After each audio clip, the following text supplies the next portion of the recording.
రాష్ట్ర ప్రభుత్వం ప్రతిష్టాత్మకంగా నిర్వహిస్తున్న వన మహోత్సవం పార్వతీపురం మన్యం జిల్లాలో ఘనంగా జరిగింది.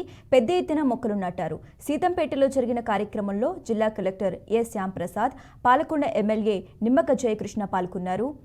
గుచ్చిమి రక్షిత అటవీ ప్రాంతంలో నిర్వహించిన కార్యక్రమంలో Parvathipuram MLA Bonela Vijayachandra, Kurupam MLA Thoyaka Jagadeeswari, SP SV Madhava Reddy, జిల్లా ఫారెస్ట్ అధికారి భాగమయ్యారు.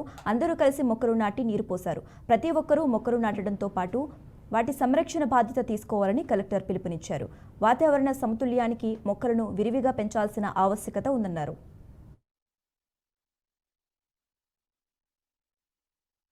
మనం ఆరోగ్యంగా ఉన్నాము అంటే దానికి కారణం మనకు కాలుష్యం ఎక్కువగా లేకపోవడం వల్ల.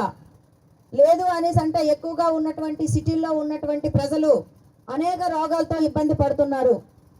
ఈ చెట్లు లేకపోవడం వల్ల వర్షాలు కూడా తగ్గిపోవడం జరుగుతుంది. కాబట్టి మనం అందరం కూడా మనిషికి ఒక చెట్టు నాటినట్లుగా అయితే రాబోయే తరాలకు, మన భవిష్యత్తు భావి తరాలకు మంచి ఒక దిశానిర్దేశం చేసినట్లుగా ఉంటుంది. కాబట్టి ప్రతి ఒక్కరం కూడా మన బాధ్యతగా ఈ చెట్లు నాటాలి అనే విధానాన్ని ప్రతి ఒక్కరు కూడా పాటించాలి. ఈరోజు చిన్నపిల్లలు ఎవరైతే ఉన్నారో చిన్నపిల్లలు కూడా స్కూల్లో మరి వారికి కూడా వాళ్ళ టీచర్లు చెప్పడం జరుగుతుంది. ప్రతి ఒక్కరు కూడా చెట్లు నాటాలి అనే విధానాన్ని తీసుకురావడం చాలా మహా గొప్ప కార్యక్రమం. ఎందుకంటే ఈరోజు చెట్లు ఉంటేనే వర్షాలు పడతాయి. దానికి మరి మనం అందరం కూడా ప్రతి ఒక్కరు బాధ్యత తీసుకొని దీన్ని సద్వినియోగం చేసుకోవాలని ప్రతి ఒక్కరు కూడా. మనం రోడ్డు మీద వెళ్తుంటాం, చెట్టు నీడైతే కావాలి, ఎవరం కూడా చెట్లు వేయం.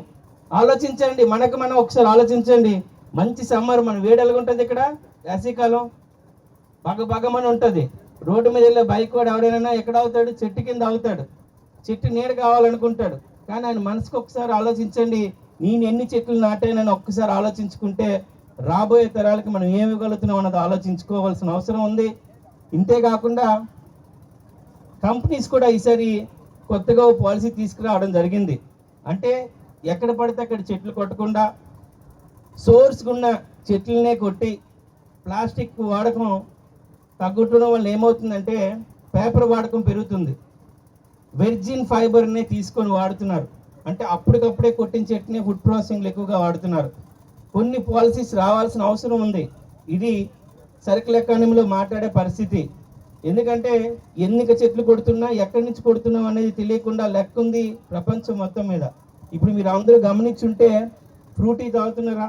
టెట్రా ప్యాక్ అనేది ఏది వస్తుందో ఆ ప్యాకేజ్ అంతా కూడా 75% ఓన్లీ వర్జిన్ ఫైబర్తోనే ఉంటుంది. దాన్ని రీసైకిల్ చేసే పరిస్థితి లేదు. ఎక్కడ పడితే పేపర్తో తయారు చేసింది అంటే అది చెట్టు నుండి తీసిందే. దాన్ని రీసైకిల్ చేయాల్సిన బాధ్యత కూడా మనతో పాటు ఇక్కడ ఉండే వ్యవస్థల పైన కూడా ఉంది. ఎందుకంటే వర్జిన్ ఫైబర్ని రీసైకిల్